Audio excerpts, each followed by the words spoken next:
All right, welcome to week 3 of the NAIA men's volleyball not selection show, just results show, I guess. I'm joined here by Tom Young, head coach at Missouri Baptist.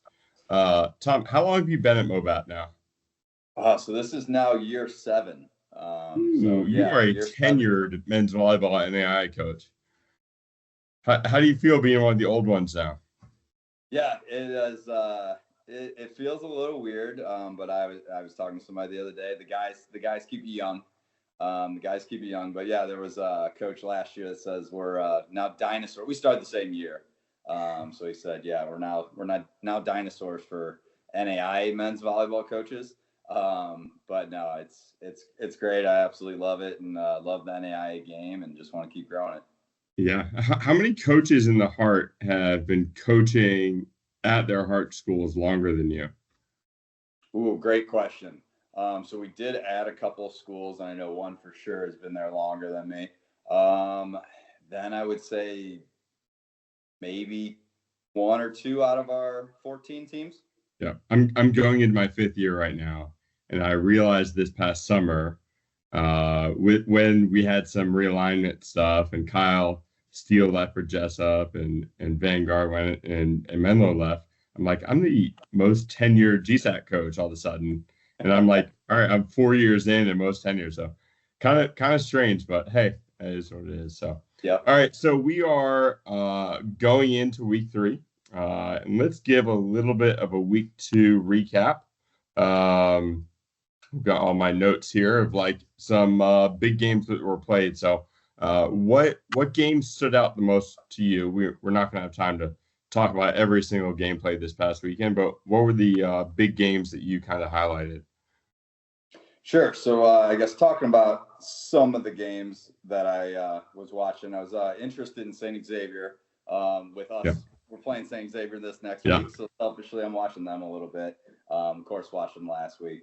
But yeah, they're currently 4-0. They beat Mercy in 4. And then we got. Did you watch that game? I did get to watch some of it. What happened? What happened in the set that they lost? Because I think a lot more people probably said like they would have expected St. Xavier in 3 would be my just initial guess without really watching. Yeah, I didn't watch the whole thing, but it's simple volleyball, right? You make all those errors during that set, and you're not gonna come out on the right side, right? Yep, we can beat ourselves very easily, especially early in the year, right? We can say that last year with St. X, and then see what they do at the end of the year, right? Final 14. Yep. No, that's makes a lot of sense there. We had a few other teams this week that I'll say opened up for the first time that didn't play there in week 1 that I wasn't able to talk about very much in the last ranking show from a week ago. But let's see, we had Grandview open up. They're 1-0 right now. They beat Arizona Christian pretty convincingly in 3. I think the set scores were somewhere mostly in the high teens. Georgetown played a couple more games. They beat Reinhardt in 4, lost to Cornerstone in 4. Cornerstone kind of had their opening games and had a really good weekend, going 4-0, beating Calvin in 3. They beat Georgetown at 4. They beat Reinhardt in 3 and beat Campbellsville in 3. And so kind of coming onto the scene, from what I understand, we are not doing national ratings this week. That will come out again, I believe, 2 weeks. But that Cornerstone team, if we would have been doing a ratings this week, seems to me like one that would jump up quite a bit. I think they started the year at number 13, but after those wins, that's a pretty good start for those guys. Yeah, and that's a squad that I have under my list here as actually not surprised. They came to our place 2 years ago, and they had a solid group of players, and now all those guys are seniors. So I think they're going to be a team to watch in the WAC conference. And at that time, I think they didn't have their outside that transferred in last year. They've been kind of led by Ernest Broadster, right? Correct. Is outside, and he's been kind of killing it for the last year. And I don't know if was he a first team All-American last year, second team? I know he was kind of in that conversation when we were doing that last year, and very talented player. Yeah, he's a stud. The senior setter, senior liberos are studs. So yeah, it's a good squad. Yep. And then I guess the big tournament this weekend that a few teams were out at was at Park, right? So there's a number of teams either receiving votes or kind of in that top 15 that were playing this past weekend at Park, Missouri. Now, Park, Missouri was kind of probably the favorite of that tournament, right? The highest ranked team in that tournament. They beat St. Thomas in Florida in 4. St. Thomas is a new program that I'm sure we'll talk about more in a little bit. Then Park actually lost to Jamestown in 4, which was probably the biggest upset of the week, is what I would go out there and say. Park followed up by beating Goshen in 3 and then beat Westcliff in 4. And so they started 3-1 in their 4-game opening weekend. Westcliff ended up flying out to Missouri and only playing 2 games. And then they beat Ottawa from Kansas in 4, and then lost to Park, Missouri in 4. And then, I mean, that Jamestown team, right now they're sitting at 2-6. Yeah, but have some big wins. So, like, talk to me about Jamestown, like what you've seen from them so far this year. Sure. So I watched a lot of that Park St. Thomas matchup. When our women's squad went down to St. Thomas in the fall and got to meet, the men's coach, and he was very excited about the squad that he had coming in. So I knew they were going to be a solid team. But yeah, Park, they looked, good at times in that one. They won in 4, right? So that's a good one. But then the next day, lose to Jamestown. Now I did come to find out from one of my guys, so this could be guys telling guys things. This is where the best information comes from, Tom. Exactly. The right side did not play. The new freshman right side. Okay. He did not play. I did see him on the bench when I'm watching. And he played against St. Thomas. He didn't play against Jamestown. Okay. And they said he broke a finger and needs to have surgery and might be out 6 weeks. Okay. You never know. That's yeah. But that does throw it in there for me, because I know it's hard to win at Park. We've been there a lot. It's a big rivalry for us at Missouri Baptist. So I was very surprised with that result. Because then the next day you get Kansas Wesleyan and Morningside both beating Jamestown. Both beating Jamestown. Yeah. So I don't know what to make of it. Did you get to watch a little bit of it? I was looking up stats a little bit, just looking up scores. Didn't get to watch any of the film myself, and so yeah, Jamestown's actually coming to our place in maybe like a month, I think. In a few weeks, they're coming out, and so I will certainly be watching them. But I'm looking at their record and tracking them a little bit. A couple of their players, they've got some talent out there. We actually have a couple guys on our team that transferred this year from Jamestown, and so they're kind of tracking them and talking about them a lot too. But I think they're a team that didn't start receiving votes from the top 15. Might be because of a lot of coaches just lost track of them a little bit, right? Not being at a conference, being independent this year. But they're certainly scheduling in a way that they're playing a lot of the top teams, right? And so they're playing that schedule they have the last few years.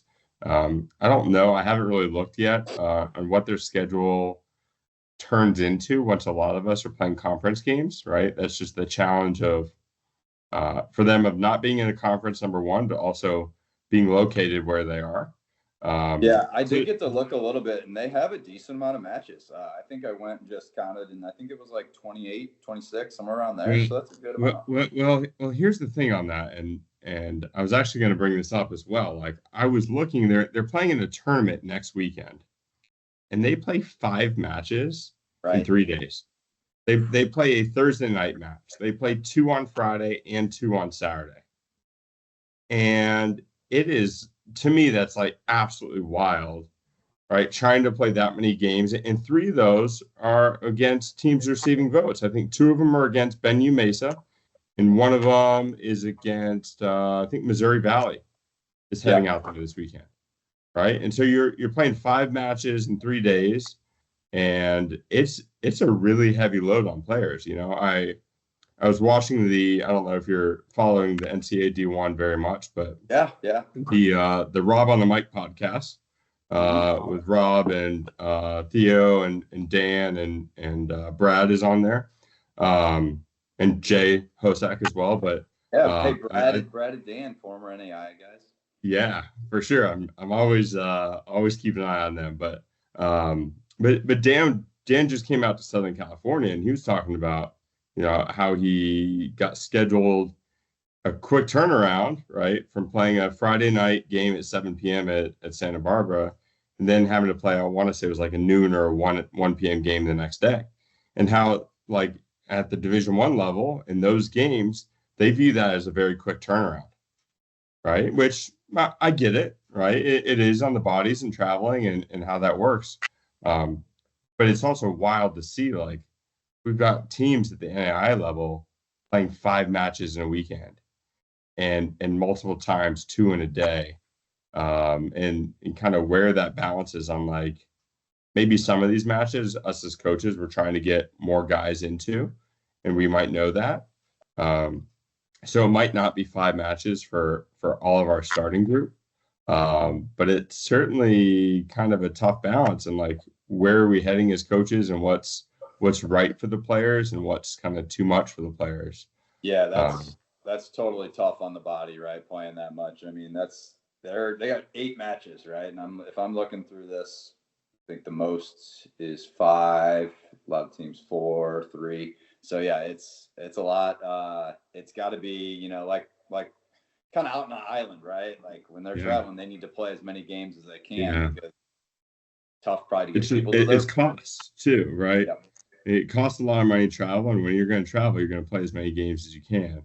But it's certainly this balance, and looking at them being 2 and 6, I've got to think that heavy load is tiring, right? Like it's really hard to physically prepare to play that many matches back to back to back, and you can see from the Park game that they're playing at a high level, or they can play at a high level, but also like I've got to think they're exhausted. For sure. Right? No inside information on that, just like looking at their schedule and looking at results, and so that's a little bit of a balance. Now, do you guys what's your thoughts on that, and what do you do scheduling wise? I stay away from playing 2 in a day. Yeah, it's tough. So personally, this year we have just the 2. It was supposed to be just the 2 days. We actually had a team drop from our tournament this weekend.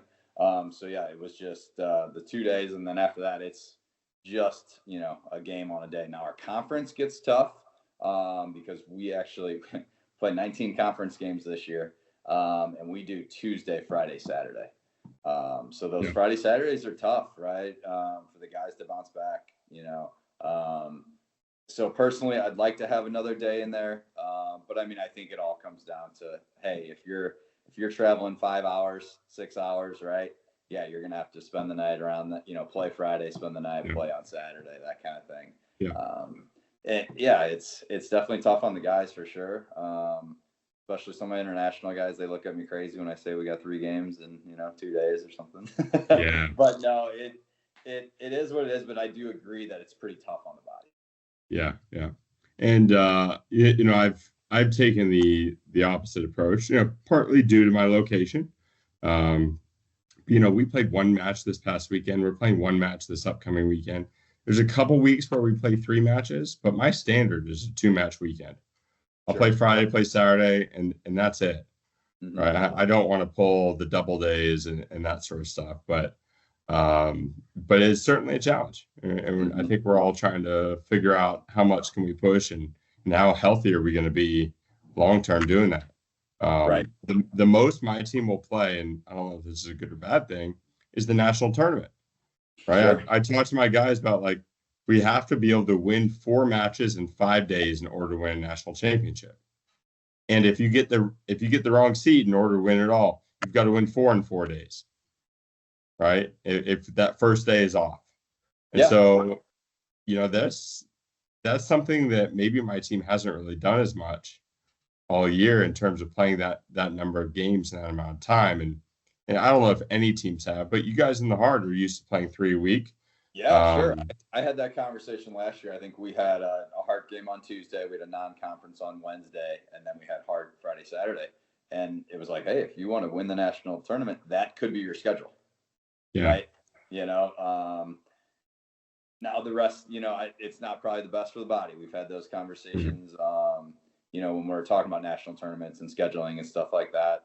But yeah, it's tough again, but I think it all kind of comes down to that budget, right? Yeah. Depending, what you're doing, where you're flying to, all that kind of stuff.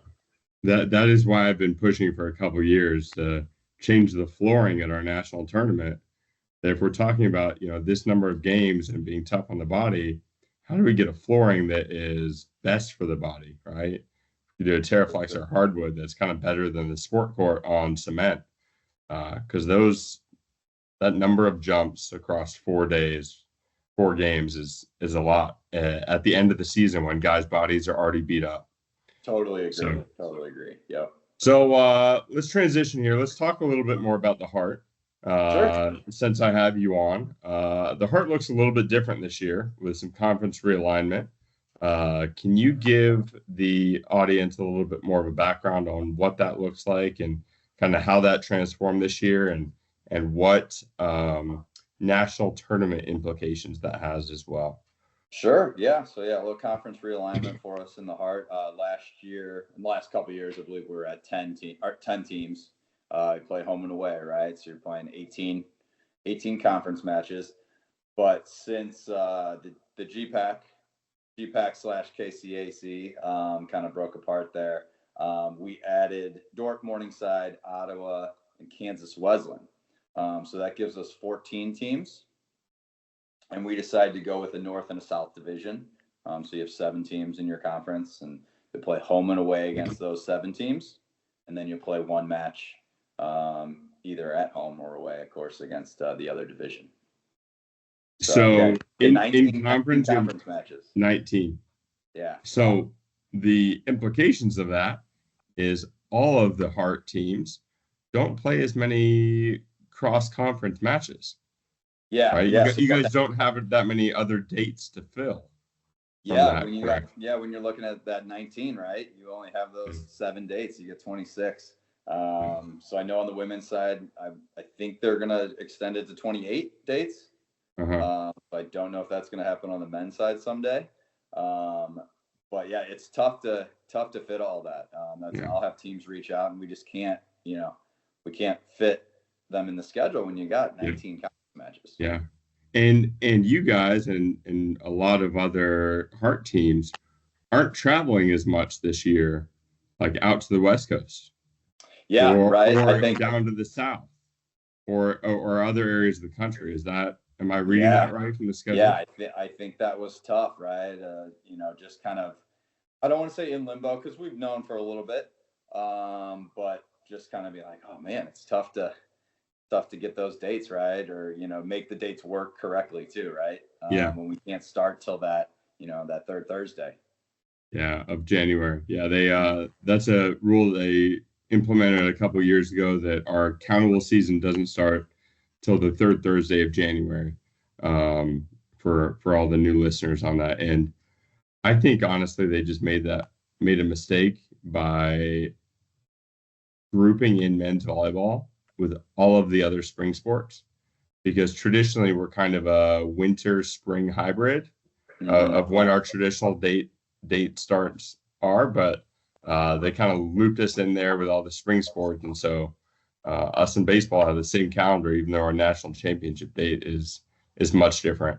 Now we have pushed back our national championship date a little bit over the last year to lengthen the season, but certainly been a challenge there from that end.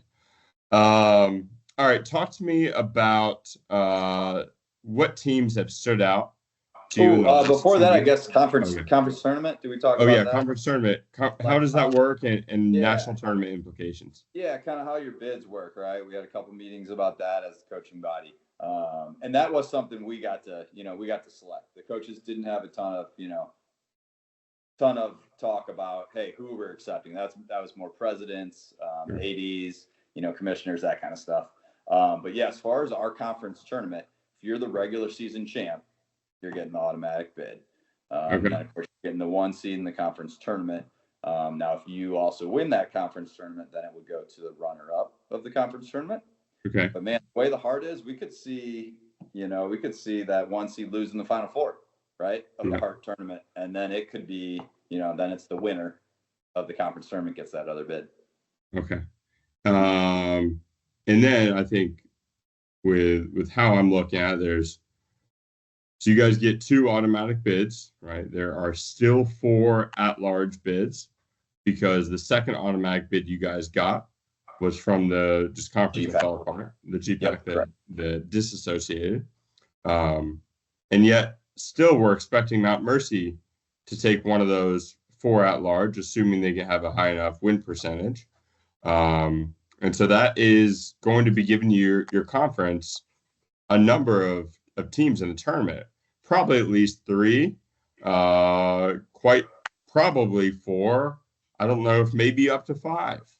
Like it could have a reasonable part of that discussion come the end of the year. But I'm fascinated to see how that works as we're talking about at-large selection come the end with how few crossover games that your conference has with some of these other teams that might be considered as well. I don't know if you have any other thoughts on that in terms of looking at the at-large selection. I know that's a ways away, but always part of the conversation throughout the year. Yeah, no, that's definitely something to look at, going forward here, especially like you said, without the crossover, right? So not too much more on that, but I did have wanted to give some shout outs to those teams that did travel a little bit. Yeah. Right. Arizona Christian. Yep. They just came out this past weekend. Yep. Right. And this was the last weekend, but you had Dort travel out to Arizona. Yep. So it was great to get a couple crossovers, but yeah, we need a lot more. The Spartans baseball team just went out and played the Masters. So I think I meant to bring that up and brag a little bit that we won the series 2-1 Masters so I think Mobat baseball. Got to go out there next year, right? Yeah. But no, yeah.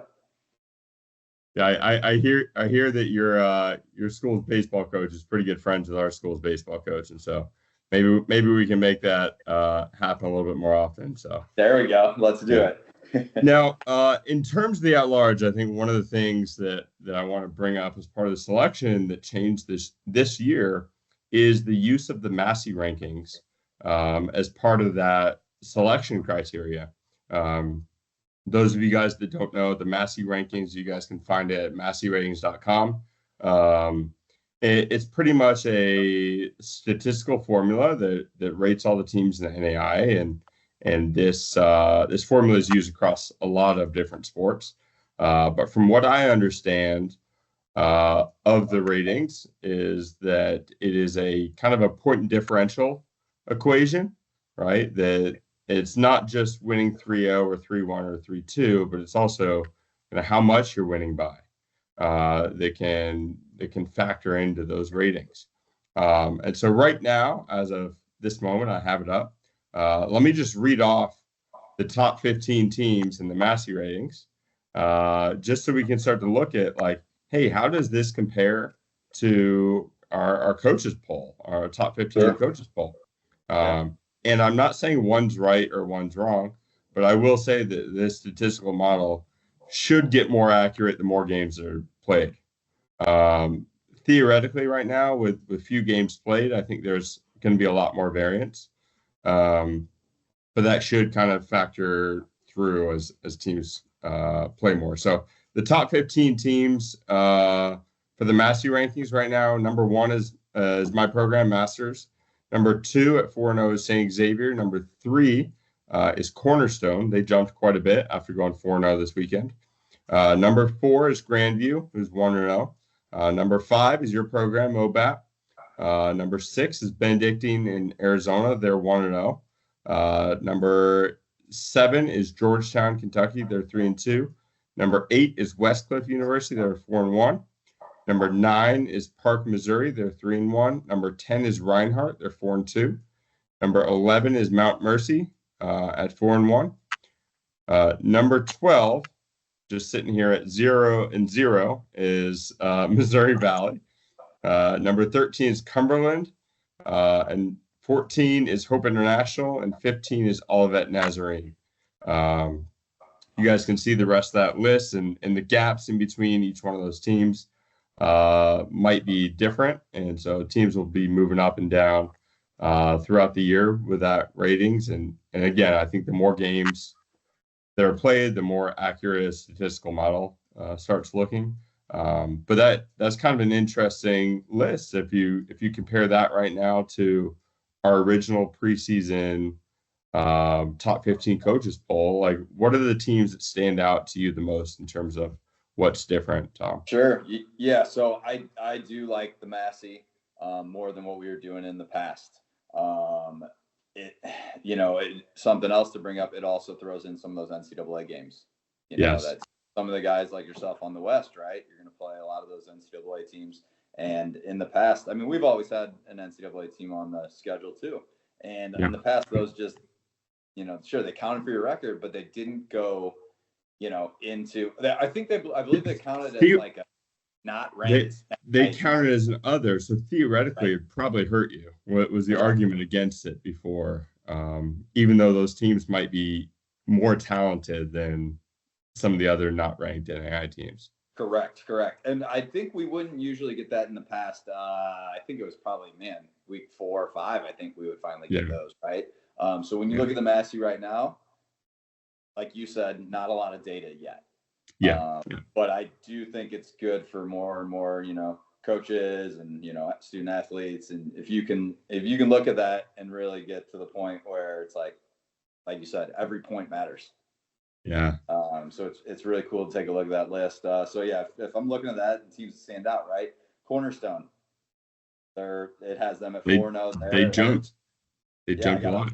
A plus 15 there for them. Yep. They moved up 15 spots in the rankings after this past week. Yeah. So that's a big jump. Let's see what else we got. I guess Westcliff went up 6 points there in the Massey. Yep, they jumped.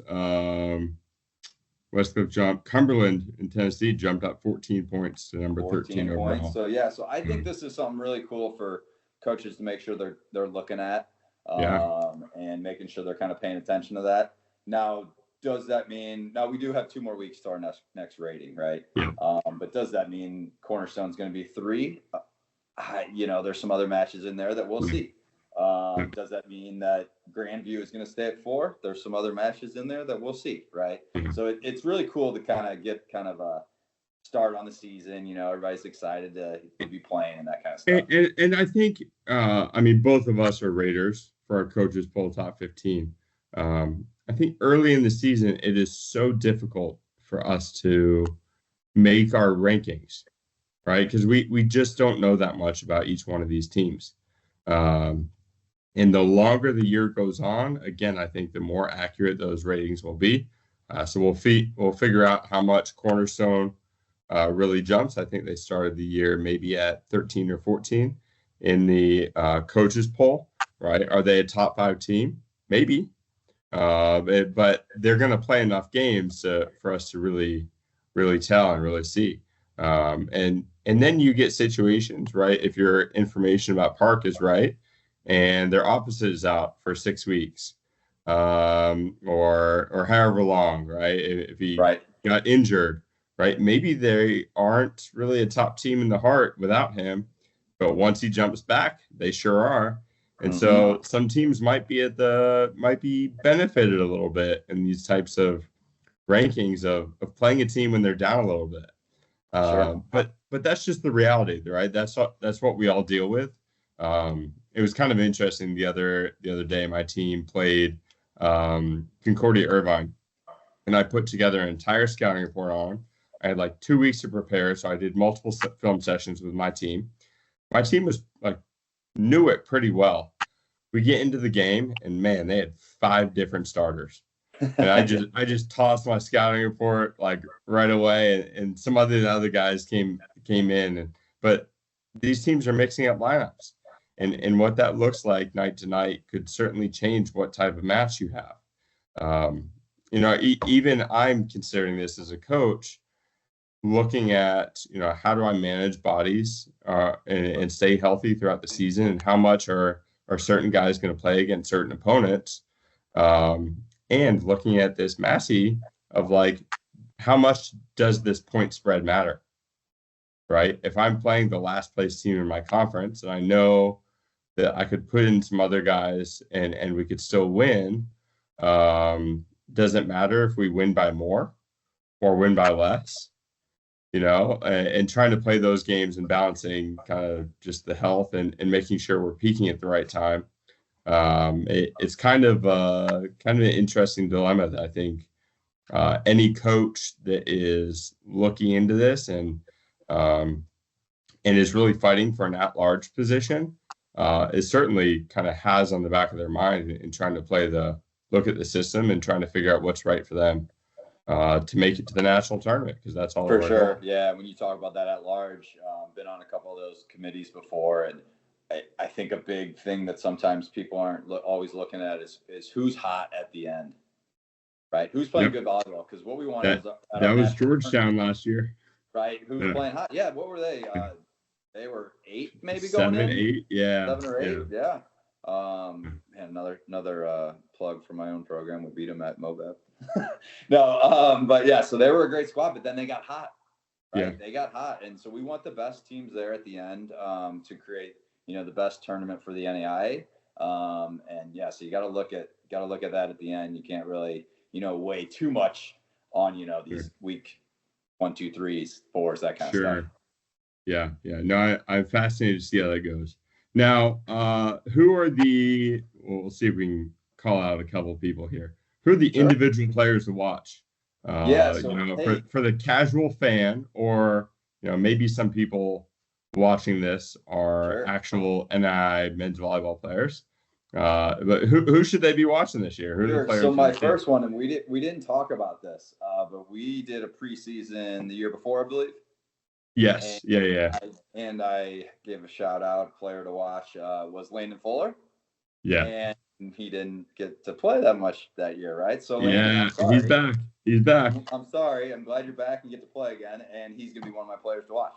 So this year he's gonna be back and do it. Small sample size so far, right?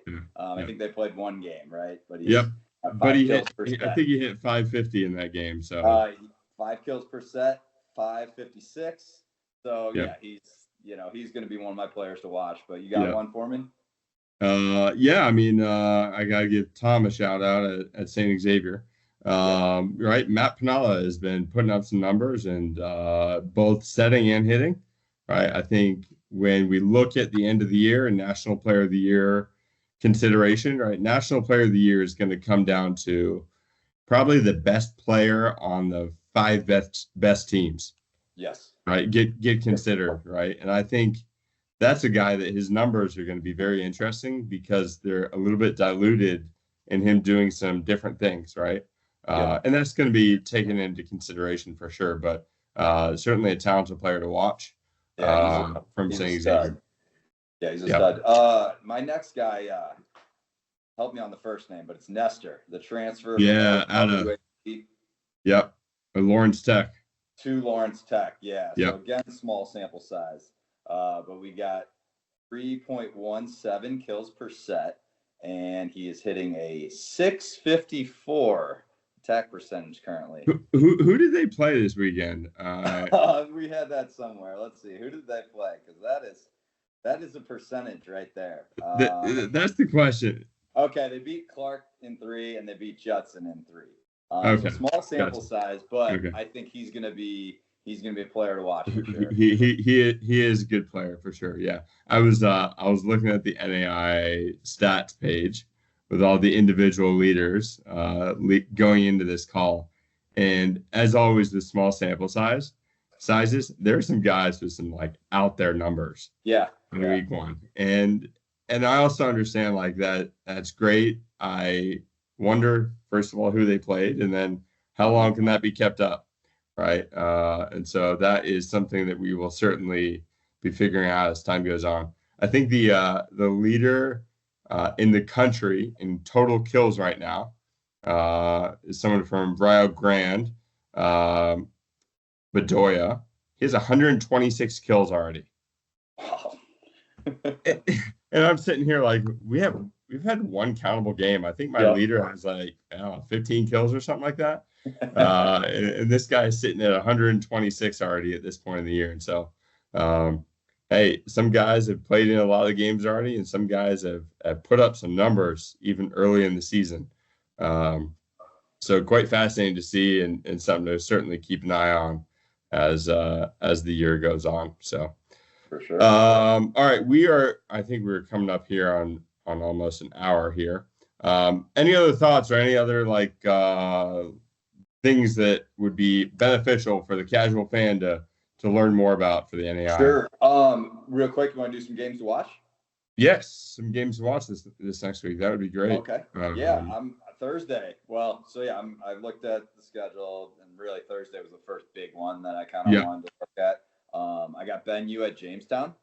There's a big tournament going on in Jamestown that should be quite interesting. Yeah, so definitely interested to see that one. Friday I got Ben U again, but this time against Missouri Valley. So Valley hasn't played yet. So of course a Hart team. My next two are Hart teams.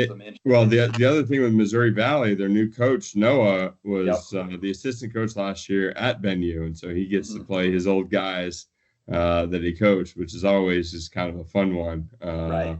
From the personal rivalry standpoint. Yep, that should be a good one for both Noah and for the Ben U players. Exactly. Yeah. Saturday, I got William Penn playing Lawrence Tech at Indiana Tech. So kind of see if William Penn can have a little bounce back there. And then that same day we got Grandview at Indiana Tech. Yep. So a little tournament at Indiana Tech also. Yes. No, I'm looking forward to seeing those. I think one of the other games that I'm kind of interested to see is St. Thomas played a couple games this weekend. They lost to Park and beat Jamestown Central Christian. But I'm interested to see how good they are, right? They're a newer program. From what I looked up, they've got a number of internationals, some Brazilian guys. They play at Weber and Warner this weekend.